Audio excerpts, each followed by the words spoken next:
welcome to ReinaMoe's DIY and It Designs. And today we're going to work on one of the tutorials that was requested when I did the tea lights, where I spray painted them and blinged them out, and a few of them I did make them lacy. And so a couple of subscribers did ask for the tutorial if I would go ahead and share with you guys how I did that. So that's what this tutorial is going to be about this evening. So if this sounds like a tutorial that would interest you, please keep on watching. 3 different vessels. These are all from the Dollar Tree, and I loved the color of this one, not necessarily the design, but as you can see, it has a mirrored effect. I hope that you can see that it has a mirrored effect, and it's a brassy gold.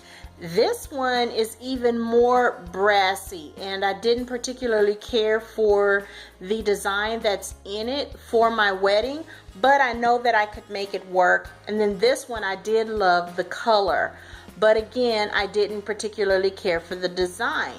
So this has a beautiful little blushy color to it. So I figured, because I don't like the design, I can cover it but yet get the color payoff that I want.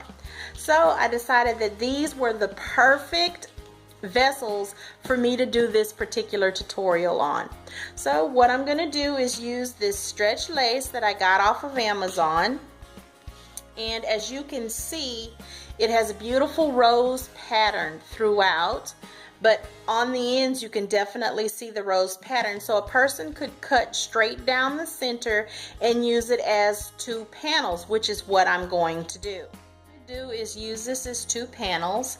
So I'm going to take my glass and I'm just going to wrap around the lace so I can see where it actually ends. And I'm just going to basically mark it with my finger so that I know exactly where it is that I need to cut, and then I will have it there. So all I'm going to do is flip this around, and right at this rose I'm just going to cut straight down. Now from here I'll just continue with my cutting around the larger rose because I don't want to disturb that pattern. And then I can cut through the others because they don't matter as much as the larger roses. Now that I've got my piece, I'm going to go ahead and cut straight and divide it into 2 panels.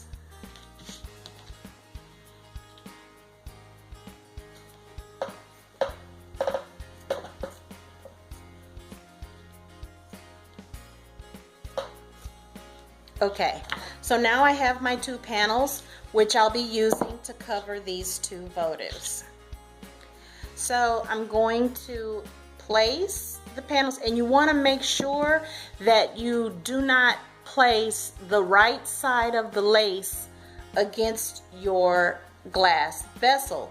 You want to make sure that you do the wrong side so that that texture can shine through. And also keep in mind that if you're going to use tea lights in this particular vessel, instead of a taller tea light or a shorter candle, basically a votive, if you're going to use a votive in here, then you want to make sure that your lace lays underneath the lip of this vessel. If you're going to use little bitty tea lights, it would be okay to have your lace stand up if you're going to go ahead and starch your lace so that it will stand up without any kind of trouble. But because 9 times out of 10 I'm going to actually use a votive candle, I want to have it right underneath the lip.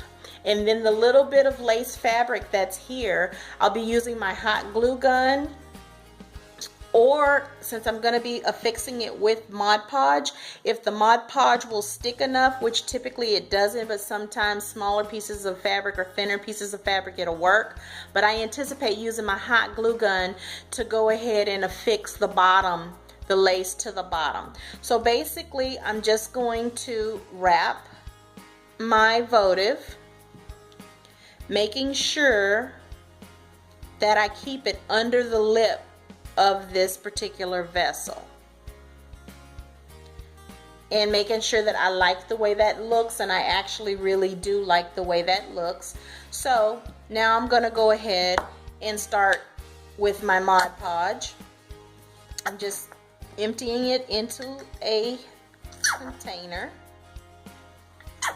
Sometimes I have difficulty with this, so please excuse the sound. And then with my foam brush, all I'm going to do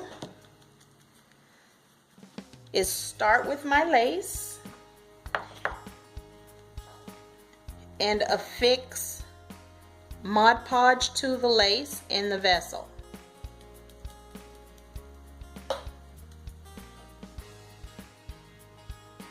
Now you can use this with any color lace you want. You can use it with any color vessel that you want.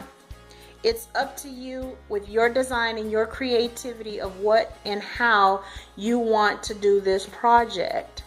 It's really easy and it's beautiful. It's absolutely beautiful.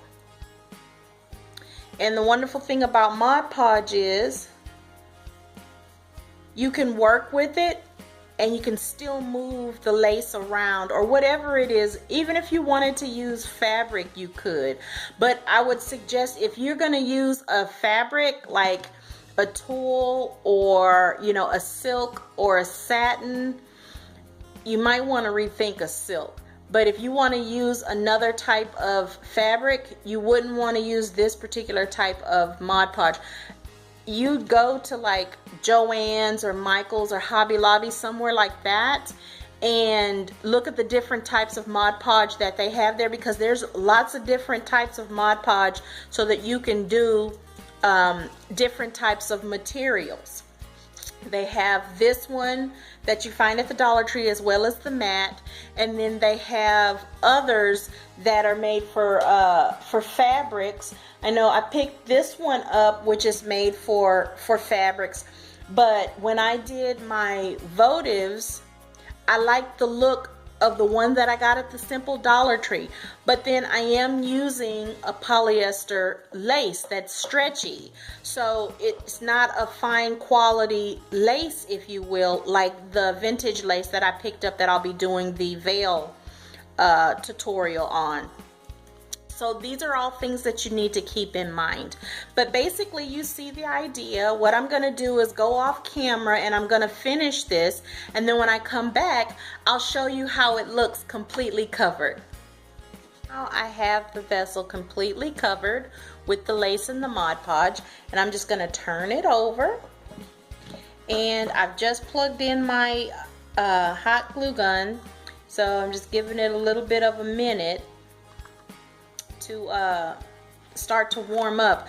But here's where you can see where you can actually take the brush with the Mod Podge and kind of adhere the lace to the base. I just made a rhyme.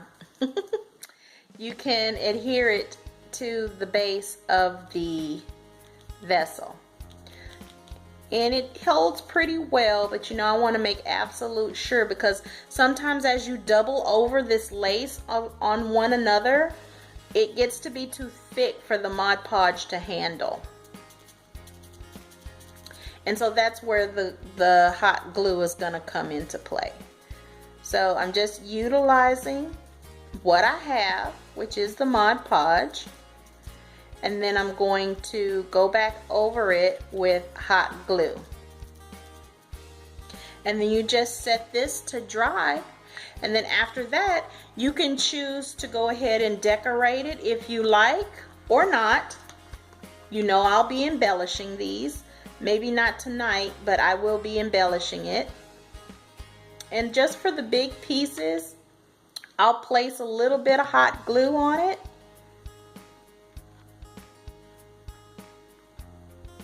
Not much, because I don't want to make it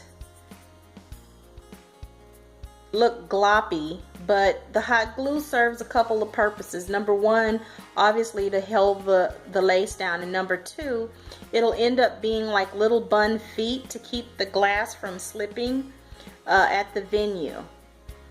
At least for me, it will.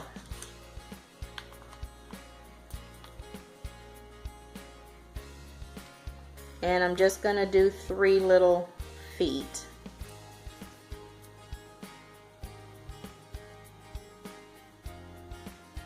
And so now I'm just gonna go ahead and let that dry, and when I come back, I'll show you how all of them look. Final look. I've taken the beige fabric lace and I have embellished it on this little hurricane and added a little of the Aurora Borealis crystals to it. And then here are the 2 gold ones with the white lace. As you can see, and just a hint of the gold shows through. So I hope you guys enjoyed this tutorial. Please give us a thumbs up, comment and share, and please subscribe if this is a particular channel that gives you enjoyment and you learned something from. And on that note, please have a wonderful evening. Bye.